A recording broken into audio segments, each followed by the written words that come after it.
قەسیدەی مانگیران لەسەر خواستی داواکارانی بەڕێز دووبارەی دەکەمەوە.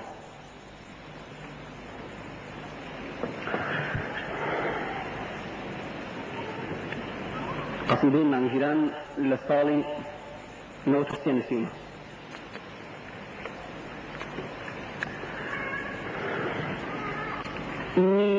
وەشەوە دنیا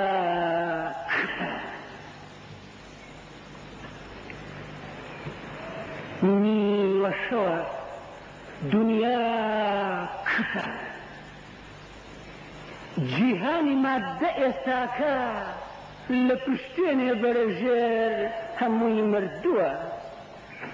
شەوە و زەوی جل و بەرجی سەرخۆشی بە بەدەنیدا کردووە، چونکە ڕۆژی نازەمینی بۆ چەند کاتێک ڕۆشت و وەفاتی کردووە. شەوە و خەوتن لە ڕوخسارت لە دنیای بوون و نەبووندا بوونی نییە و بەر لەوەی ببێت مردووە. شەوە و هەموو تیارێک چەنجی وەک ڕەنجی ڕەشی تۆیە، بە سیستەمێکە زیندووە و کافور ڕەنگە و لە ڕۆحی ڕووناکی بووە. ئێستا شەوە و لەو بازارە ڕەش و برشەی بەس پاتاڵی ڕەش دەفرۆشن. وریا نەبی پڕ بە خوستان، پڕ بە کەللەی ڕەشی جیهان، جلی ئاوریشمی زێڕکفت و کوتاڵی زیری لێ دەکڕن. ئێستاکە زۆر بازووی ماندوو، تیژی مێشی ژیندوو، ئاستی ژینیان پڕخەی هەوا هەڵمژینیان لە تڵپەی بنی خەوتنە. ئێستاکە خەنجەری بریقەداری زۆر کوردی بەتوانە، هەڵکێشانی بەدەستی گڵاوی دوشمنە. ئێستاکە زۆر پێشمەرگە هەن لەبەر تاریکی شەوە زەنگ، چەشی دەستیان کۆناغی بەرە و دوژمنە. ساتێک شەو ڕۆژدا دەهێنێ، چۆڕێک ما شیر دەمێنێ، لێشێک خوێن حەق وەدی دێنێ. بایەکی تون بای بەتوانە خەو دەزڕێنێ و شەو دەمرێنێ و قورباران و تەم و مژ و جێژەڵوکان دەڕەتێنێ و مانجی ژیرا و مانجی کۆت و زنجیر کرا و لە گەدەی چەوری هەژدیهای هەوری دڵڕەش دەردەهێنێ و سەرڵاتی پەرێشانی پڕشەوە ڕەش و تۆفانی وەک کوردستان بە خوێنی دادەگیرسێنێ. شەو درەنگە، شەو درەنگە و ڕۆژ لە تەمێدا گیر بووە. مانگی قوتابی قوتابخانەی خۆر تووشی هەورێکی تیر بووە. لە 920 تا ئێستا دەست بەسەرە و لە مزگەوتانی ڤیرار گۆشەگیر بووە.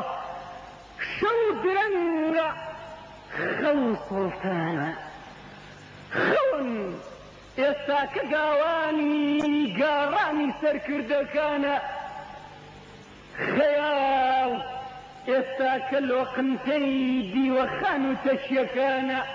شەو درەنگە و ئێستاکە مستەخۆرەکان، سوڵتانە ورک تێڕەکان لە دەریای خەوتن خنکاون.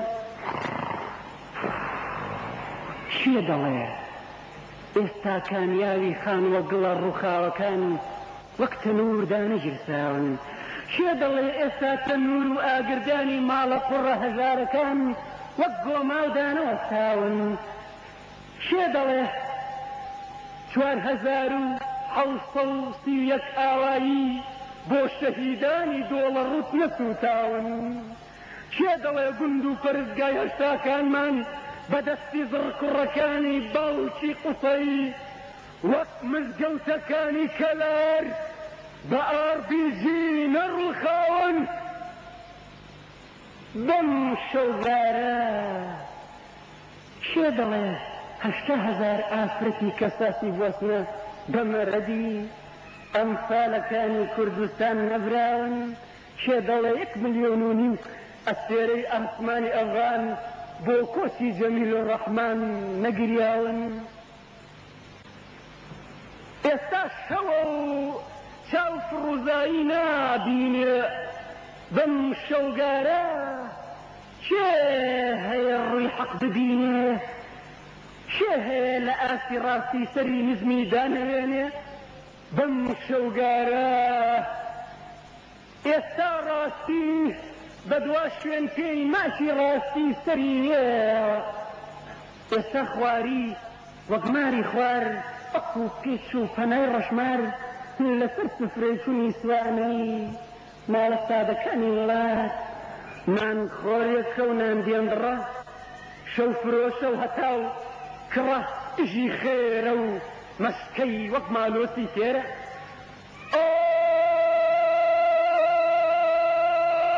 چاویستیم ئێستا کە دووربینی گەلێک لە چاوە ڕۆشنبیرەکان سەرە و بنە. ئێستا کە دڵی زۆر دڵدار ئەوینی ڕاستی لێونە. ئێستا کە قاچی زۆر ڕێبوار دوشمنی جادەی ڕۆشنە. کێ هەیە لامپای خۆش نەوێت مەگەر دز بێ بەم شەوگارە؟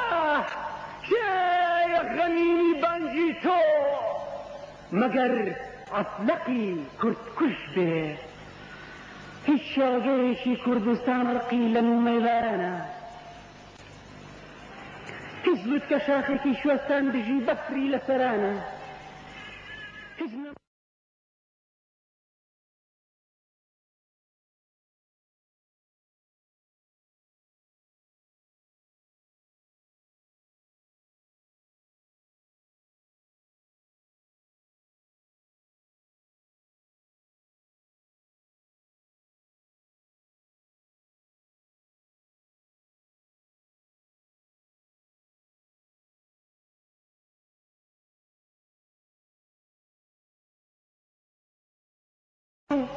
هەنای ڕەش و نەخۆشیان لە حەیفانە سیا پۆش بێت.